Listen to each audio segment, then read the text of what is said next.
ಅಂಬೇಡ್ಕರ್ ಸ್ವಾಭಿಮಾನಿ ಸೇನೆ ರಾಜ್ಯ ಸಮಿತಿ ವತಿಯಿಂದ ಬೆಂಗಳೂರಿನ ವಸಂತ ನಗರದಲ್ಲಿರ್ತಕ್ಕಂಥ ಡಾಕ್ಟರ್ BR ಅಂಬೇಡ್ಕರ್ ಭವನದಲ್ಲಿ ಏನು ಇವತ್ತು ರಾಜಕೀಯ ಜಾಗೃತಿಗಾಗಿ ಪರಿಶಿಷ್ಟ ಜಾತಿ ಮತ್ತು ಪರಿಶಿಷ್ಟ ಪಂಗಡದ ದಲಿತರ ಐಕ್ಯತಾ ಸಮಾವೇಶ ಅಂತ ಹಮ್ಮಿಕೊಂಡಿದ್ವಿ. ಈ ಸಮಾರಂಭಕ್ಕೆ ನಮ್ಮ ರಾಜ್ಯದ MLCಗಳಾದಂಥ ಛಲವಾದಿ ನಾರಾಯಣಸ್ವಾಮಣ್ಣವರು ಬಂದಿದ್ದರು. ಅದೇ ರೀತಿ ನಮ್ಮ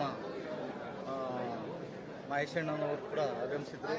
ಈ ಒಂದು ಸಮಾರಂಭ ಈ ದಿನ ವಿಜೃಂಭಣೆಯಿಂದ ನಡೀತಾ ಇದೆ ಮತ್ತು ಸುಮಾರು 6 ವರ್ಷಗಳಿಂದ ಈ ಒಂದು ದಲಿತರ ಐಕ್ಯತಾ ಸಮಾವೇಶವನ್ನು ನಾವು ಹಮ್ಮಿಕೊಂಡು ಬರ್ತಾ ಇದ್ದೀವಿ. ಸುಮಾರು ರಾಜ್ಯದ ಹಲವಾರು ಜಿಲ್ಲೆಗಳಿಂದ ನಮ್ಮ ಅಂಬೇಡ್ಕರ್ ಸ್ವಾಭಿಮಾನಿ ಸೇನೆ ಪದಾಧಿಕಾರಿಗಳು ಈ ಒಂದು ಸಮಾರಂಭಕ್ಕೆ ಆಗಮಿಸಿದ್ದಾರೆ. ಸುಮಾರು 1,000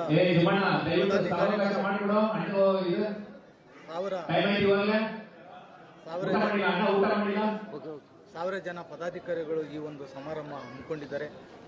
ಇದರ ಉದ್ದೇಶ ಏನಂತಂದರೆ ನಮ್ಮ ಸಮುದಾಯ ರಾಜಕೀಯದಲ್ಲೂ ಕೂಡ ಮೇಲೆ ಬರಬೇಕು. ಮುಂದಿನ ದಿನಗಳಲ್ಲಿ ನಮ್ಮ ಸಮುದಾಯದವರು CM ಮಟ್ಟಕ್ಕೆ ಏರಬೇಕಂತಂದ್ಬಿಟ್ಟು ಈ ಒಂದು ಕಾನ್ಸೆಪ್ಟ್ ಇಟ್ಕೊಂಡು ಈ ಒಂದು ಸಮಾರಂಭನ ಹಮ್ಮಿಕೊಂಡಿದ್ದೇವೆ. ಮುಂದಿನ ದಿನಗಳಲ್ಲಿ ನಮ್ಮ ಸಮುದಾಯ ಮುಂದೆ ಬಂದು ಒಬ್ಬ ದಲಿತ CM ಆಗಬೇಕಂತ ಒಂದು ಆಶ್ರಯದ ಮೇಲೆ ಈ ಒಂದು ಸಮಾರಂಭನ ಹಮ್ಮಿಕೊಂಡಿದ್ದೀವಿ. ಈ ಸಮಾರಂಭಕ್ಕೆ ಬಂದಂಥ ಎಲ್ಲ ನನ್ನ ಅಂಬೇಡ್ಕರ್ ಸ್ವಾಭಿಮಾನಿ ಸೇನೆಯ ಪದಾಧಿಕಾರಿಗಳು, ಜಿಲ್ಲಾಧ್ಯಕ್ಷರು, ರಾಜ್ಯ ಕಾರ್ಯದರ್ಶಿಗಳಿಗೂ ಎಲ್ಲರಿಗೂ ಕೂಡ ನನ್ನ ಭೀಮವನ್ನು ಹೇಳುತ್ತಾ ನನ್ನ ಮಾತನ್ನು ಮುಗಿಸ್ತಾ ಇದ್ದೀನಿ. ಜೈ ಭೀಮ್. ಅಂಬೇಡ್ಕರ್ ಸ್ವಾಭಿಮಾನಿ ಸೇನೆ ರಾಜ್ಯ ಪ್ರಧಾನ ಕಾರ್ಯದರ್ಶಿ ಜೈ ಮಂಜುನಾಥ್. ನಾಡಿನ ಜನತೆಗೆ, ಸಮಸ್ತ ನಾಡಿನ ಜನತೆಗೆ ಹೊಸಕೋಟೆಯಿಂದ ಲಕ್ಷ್ಮಿ ಮಾಡುವ ನಮಸ್ಕಾರಗಳು. ಈ ದಿನ ನಾವು ಹೇಳಬಾರ್ದು, ಇದು ನಾಡಿನ ಹಬ್ಬ ಅಂತಲೇ ಹೇಳೋಕ್ಕೆ ಇಷ್ಟಪಡ್ತೀರಿ. ಇವತ್ತು ಕೋದಂಡರಾಮ್ ಸರ್ಗೆ ಹೃದಯಪೂರ್ವಕವಾಗಿ ಧನ್ಯವಾದಗಳು ಹೇಳಬೇಕು. ಸಾಕಷ್ಟು ಹಿರಿಯ ಮುಖಂಡರು ಬಂದಿದ್ದಾರೆ, ಅವರಿಗೆಲ್ಲ ನಾನು ಹೃದಯಪೂರ್ವಕವಾಗಿ ಧನ್ಯವಾದಗಳು ಹೇಳಬೇಕು. ಎಲ್ಲ ಕ್ಷೇತ್ರದಿಂದ ಇವತ್ತು ಹೆಣ್ಣು ಮಕ್ಕಳು ಬಂದಿದೆ.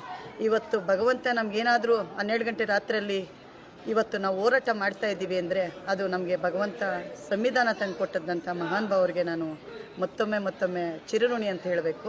ಯಾಕೆಂದರೆ ಎಲ್ಲ ಕ್ಷೇತ್ರದಿಂದ ಇವತ್ತು ಮೂಲೆಯಿಂದ ಇವತ್ತು ಕರ್ನಾಟಕದ ಎಲ್ಲ ಮೂಲೆಯಿಂದನೂ ಇವತ್ತು ಹಿರಿಯ ನಾಗರಿಕರು ಬಂದಿದ್ದಾರೆ. ಇವತ್ತೆಲ್ಲ ಹೋರಾಟಗಾರರು ಬಂದಿದ್ದಾರೆ. ಅವರಿಗೆಲ್ಲ ನಾನು ಹೃದಯಪೂರ್ವಕವಾಗಿ ಧನ್ಯವಾದಗಳು ಹೇಳಬೇಕು. ಯಾಕೆಂದರೆ ಇವತ್ತಿನ ದಿನ ಬಾಬಾ ಸಾಹೇಬ್ ಅಂಬೇಡ್ಕರ್ ನಮ್ಮ ತಂದೆ ತಾಯಿ ಕೊಡಿದಂಥ ಶಕ್ತಿನ ಮಹಾನ್ ಭಾವ ಅಂಬೇಡ್ಕರ್ ಕೊಟ್ಟಿದ್ದಾರೆ. ಆ ಶಕ್ತಿ ಪೀಠದಲ್ಲಿ ನಾವು ನಡ್ತಾ ಹೋಗ್ತಾ ಇದ್ದೀವಿ.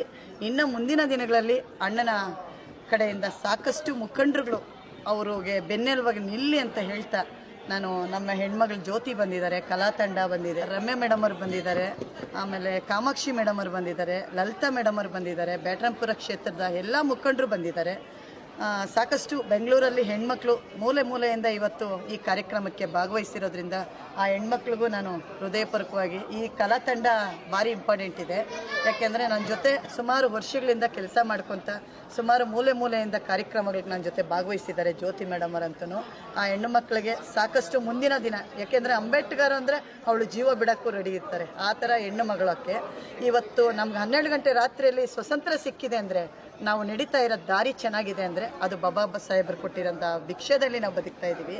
ಅದನ್ನು ನೇರವಾಗಿ ಹೇಳೋಕ್ಕೆ ಇಷ್ಟಪಡ್ತೀನಿ. ಯಾವ ರಾಜಕಾರಣಿನೂ ಇವತ್ತು ಮಾಡಿದಂಥದ್ದು ಸಂವಿಧಾನ ಶಿಲ್ಪಿ, ಮಹಾಶಿಲ್ಪಿ ಆ ಮಹಾನ್ ಭಾವರು.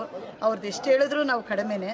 ಇವತ್ತು ನಾವು ಅವ್ರಿಗೇನು ಕೊಡುಗೆ ಕೊಟ್ಟಿಲ್ಲ ಅಂದ್ರೂ ಆ ಕೊಡುಗೆ ನಮಗೆ ಭಗವಂತ ಕೊಟ್ಟಿದ್ದಾನೆ. ಇವತ್ತು ನಮ್ಮ ಮಕ್ಕಳು ನಾವು ಇವತ್ತು 12 ಗಂಟೆ ರಾತ್ರಿಯಲ್ಲಿ ಓಡಾಡ್ತೀವಿ ಅಂದರೆ ಆ ಭಗವಂತ ಕೊಟ್ಟಿರೋಂಥ ಮಹಾಭಿಕ್ಷೆ ಅಂತ ಹೇಳೋಕ್ಕೆ ಇಷ್ಟಪಡ್ತೀನಿ. ಇವತ್ತು ಏನೇ ಮಾಡಬೇಕಾದ್ರೂ ನೋಡಿ, ಅವ್ರಿಲ್ದಿದ್ದು ನಾವೇನು ಬೆಳೆದಿಲ್ಲ. ಡಿಲ್ಲಿಗೆ ಹೋದ್ರೂ ಕೂಡ ಮೊದಲನೇ ಮಹಾನ್ ಭಾವರದ್ದು ಕಾಣಿಸೋದೆ ಅಂಬೇಡ್ಕರ್. ಇವತ್ತು ಯಾರು ಏನೇ ಹೇಳ್ಕೊಂಡು ನಾನು ಯಾವ ರಾಜಕಾರಣಿಗೂ ನಾನು ಮುಲಾಜಿ ನೋಡ್ದಿರ ಹೇಳ್ತೀನಿ. ಯಾಕೆ ಅಂದರೆ ಇವತ್ತು ನಾವೇನಾದರೂ ಬೆಳೆದಿದ್ದೀವಿ ಅಂದರೆ ಸ್ವಾಭಿಮಾನ, ನಮ್ಮ ಸ್ವಾಭಿಮಾನ ಬದುಕು ಯಾವ ರಾಜಕಾರಣಿ ಹತ್ರನೂ ಬಿಟ್ಕೊಡದೆ ನಮ್ಮ ಸ್ವಾಭಿಮಾನ ಬದುಕನ್ನು ನಾವು ನೇರವಾಗಿ ಪಡತೊಟ್ಟು ಬಂದಿದ್ದೀವಿ ಅಂದರೆ ನಾವು ಹಳೆ ಹೋರಾಟಗಾರರೇ ಇರ್ಬೋದು. ಬಟ್ ನಾನು ಕೋದಂಡರಾಮ್ ಸರ್ 35 ವರ್ಷ ಸೇವೆ ಮಾಡಿದಂಥವರು. ಇವತ್ತು ನಾನು ಇಲ್ಲಿ ಯಾವ ಮಾಧ್ಯಮಕ್ಕೂ ಬಂದು ನಾನು ತೋರಿಸ್ಕೊಂಡಂಥ ಹೆಣ್ಮಗಳಲ್ಲ, ಬಟ್ ಎಲ್ಲ ಸಮುದಾಯಕ್ಕೂ ನಾನು ಸೀಮಿತವಾಗಿ ಕೆಲಸ ಮಾಡ್ತಾ ಬರ್ತಾ ಇದ್ದೀನಿ ಅಂತ ಹೇಳ್ತಾ ಇಡೀ ಕರ್ನಾಟಕ ಜನಕ್ಕೆ ಮತ್ತೊಮ್ಮೆ ನನ್ನ ಧನ್ಯವಾದಗಳು ಹೇಳಕ್ಕೆ ಇಷ್ಟಪಡ್ತೀನಿ. ನಮಸ್ಕಾರ, ನನ್ನ ಹೆಸರು ರಮ್ಯಾ ಅಂತ.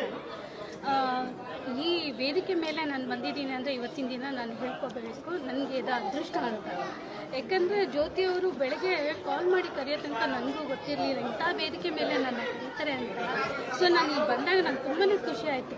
ಡಾಕ್ಟರ್ BR ಅಂಬೇಡ್ಕರ್ ಬಗ್ಗೆ ಹೇಳಬೇಕಂದ್ರೆ ಯಾಕಂದರೆ ನಾವು ಅವ್ರ ಬಗ್ಗೆ ತುಂಬಾ ಕಡಿಮೆ.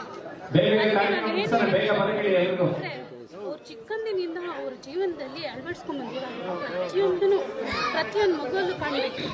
ಅವರಾಗಿ ಪ್ರತಿಯೊಂದು ಮಗುವೂ ಚೆನ್ನಾಗಿ ಓದ್ತಾ ಪ್ರತಿಯೊಂದು ವಿಷಯನ ತಿಳ್ಕೊಂಡು ದೊಡ್ಡವರಲ್ಲಿ ಒಳ್ಳೆಯ ಗೌರವ ಹಾಗೂ ಒಳ್ಳೆ ಗುಣಗಳನ್ನು ಕಲ್ತ್ಕೊಳ್ಳಿ ಅಂತ ನಾನು ಕೇಳ್ಕೊತೀನಿ.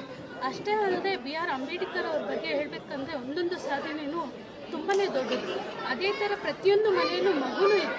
ಆ ಮಗುವಿನಲ್ಲೂ ಅದೇ ಥರ ಗುಣಗಳನ್ನು ಕಾಣಬೇಕು ಅಂತ ನಾವು ಹಾರೈಸ್ತೀವಿ. ಅಷ್ಟೇ ಅಲ್ಲದೆ ಇವ್ರ ಬಗ್ಗೆ ನಾನು BR ಅಂಬೇಡ್ಕರ್ ಬಗ್ಗೆ ನಾವು ತುಂಬಾ ಮಾತಾಡೋದಿದೆ, ಆದರೆ ಎಷ್ಟು ಮಾತಾಡಿದ್ರೂ ಕಡಿಮೆನೇ. ಅವ್ರ ಬಗ್ಗೆ ನಾನು ಏನು ಹೇಳೋಕ್ಕೆ ಇಷ್ಟಪಡ್ತೀನಿ ಅಂತಂದರೆ ಅವ್ರದ್ದೊಂದು ವ್ಯಕ್ತಿತ್ವ, ಅವ್ರದ್ದೊಂದು ಸಾಧನೆ ಇದೆಯಲ್ವ, ಅದು ಪ್ರತಿಯೊಂದು ಮನುಷ್ಯನಲ್ಲೂ ಬರಲೇಬೇಕು. ಅವ್ರಿಗಿರೋಂಥ ಧೈರ್ಯ, ಅವ್ರಿಗಿರೋಂಥ ವ್ಯಕ್ತಿತ್ವ, ಅವರು ಮಾಡಿದಂಥ ಸಾಧನೆ ಪ್ರತಿಯೊಂದು ಮಗುನೂ ಮಾಡಿದರೆ ತುಂಬ ಚೆನ್ನಾಗಿರುತ್ತೆ. ಅಷ್ಟೇ ಇಲ್ಲ, ನಮ್ಮ ಭಾರತ ರತ್ನ BR ಅಂಬೇಡ್ಕರ್ ಅಂತ ಹೆಸರು ತಗೊಂಡಿದ್ದಾರೆ ಅವರು.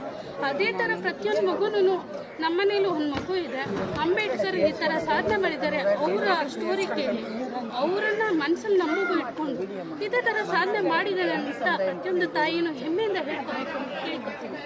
ಅಷ್ಟೇ ಅಲ್ಲದೆ ಲಕ್ಷ್ಮೀ ಮೇಡಮ್ ಅವರು ಹೇಳಿದಾಗೆ ಅವರು ತುಂಬ ವರ್ಷಗಳಿಂದ ಇದನ್ನು ಮುಂದುವರಿಸ್ಕೊಂಡು ಬರ್ತಿದ್ದಾರೆ, ಹಾಗೆ ಮುಂದುವರಿಸ್ಕೊಂಡು ಬರಲಿ ಅಂತ ನಾನು ಹಾರೈಸ್ತೀನಿ. ಈ ಒಂದೆರಡು ಮಾತನ್ನು ಮಾತಾಡೋದಕ್ಕೆ ನನಗೆ ಅವಕಾಶ ಮಾಡಿಕೊಟ್ಟಿದ್ದಂಥ ಲಕ್ಷ್ಮೀ ಮೇಡಮ್ ಅವರಿಗೆ ಹಾಗೂ ಜ್ಯೋತಿ ಅವರಿಗೆ, ಈ ವೇದಿಕೆ ಮೇಲೆ ಕೂತಿರುವಂಥ ಗಣ್ಯ ವ್ಯಕ್ತಿಗಳಿಗೆ ನನ್ನ ನಮಸ್ಕಾರ. ವೇದಿಕೆಯಲ್ಲಿ ನಿಂತ್ಕೊಳ್ಳೋದಕ್ಕೆ ತುಂಬ ಖುಷಿ ಆಗ್ತಾ ಇದೆ. ಯಾಕೆಂದರೆ ಕೋದಂಡರಾಮ್ ಸರ್ ಅವರು ಏನಿದ್ದಾರೆ, ಅವರು ಇವತ್ತು ತುಂಬ ಒಳ್ಳೆಯ ಒಂದು ವೇದಿಕೆಯನ್ನು ಮಾಡಿದ್ದಾರೆ. ನಮಗೆಲ್ಲರಿಗೂ ಸದುಪಯೋಗ ಆಗಲಿ ಅಂತ ಹೇಳ್ಬಿಟ್ಟು ಹೆಣ್ಮಕ್ಳಿಗೆ ಕರೆಸಿ ಈ ಥರ ಗೌರವ ಕೊಟ್ಟಿದ್ದಾರಲ್ಲ, ಅದಕ್ಕೆ ತುಂಬ ಧನ್ಯವಾದಗಳನ್ನ ನಾನು ಸಲ್ಲಿಸ್ತೇನೆ. ಹಾಗೆಯೇ ನಮ್ಮನ್ನು ಈ ವೇದಿಕೆಗೆ ಬರಮಾಡಿಕೊಂಡಂತಹ ಲಕ್ಷ್ಮೀ ಮೇಡಮ್ ಅವರು ಮತ್ತು ಗೀತಾ ಮೇಡಮ್ ಅವರು, ನಮ್ಮ ಹೆಣ್ಮಕ್ಳು ಏನಿದ್ದಾರೆ ಅವ್ರಿಗೆಲ್ಲರಿಗೂ ಒಳ್ಳೆಯದಾಗಲಿ ಅಂತ ನಾನು ಹಾರೈಸ್ತೀನಿ. ಹಾಗೆಯೇ ಇನ್ನೂ ಇಂಥ ವೇದಿಕೆಗಳಿಗೆ ಇನ್ನೂ ಹೆಚ್ಚೆಚ್ಚಾಗಿ ನಮ್ಮ ಹೆಣ್ಮಕ್ಳನ್ನ ಕರ್ಕೊಂಡ್ಬರಬೇಕು, ಒಳ್ಳೆಯ ಒಂದು ವಿಚಾರಧಾರೆಗಳನ್ನ ತಿಳಿಸ್ಬೇಕು ಅಂತ ಹೇಳ್ಬಿಟ್ಟು ನಾನು ತುಂಬ ಇಷ್ಟಪಡ್ತಾ ಇದ್ದೀನಿ. ಇಂಥ ವೇದಿಕೆಗಳನ್ನ ಇನ್ನೂ ಹೆಚ್ಚೆಚ್ಚಾಗಿ ನಾವು ಸಹ ಮುಂದಿನ ದಿನಮಾನಗಳಲ್ಲಿ ನಾವು ಸಹ ವೇದಿಕೆಗಳನ್ನ ಮಾಡಬೇಕು. ಒಳ್ಳೊಳ್ಳೆ ಹಾಡುಗಳನ್ನ ಬಾಬಾ ಸಾಹೇಬರ ಬಗ್ಗೆ ಹಾಡುಗಳಾಗಿರ್ಬೋದು, ಅವ್ರ ಜೀವನ ಚರಿತ್ರೆಯನ್ನಾಗ್ಬೋದು ಜನಗಳಿಗೆ ತಿಳಿಸ್ಬೇಕು, ಸಂವಿಧಾನದ ಬಗ್ಗೆ ತಿಳಿಸ್ಬೇಕು. ಹೆಣ್ಮಕ್ಳೆಲ್ಲ ಧೈರ್ಯವಾಗಿ ಮುನ್ನುಗ್ಗಬೇಕು.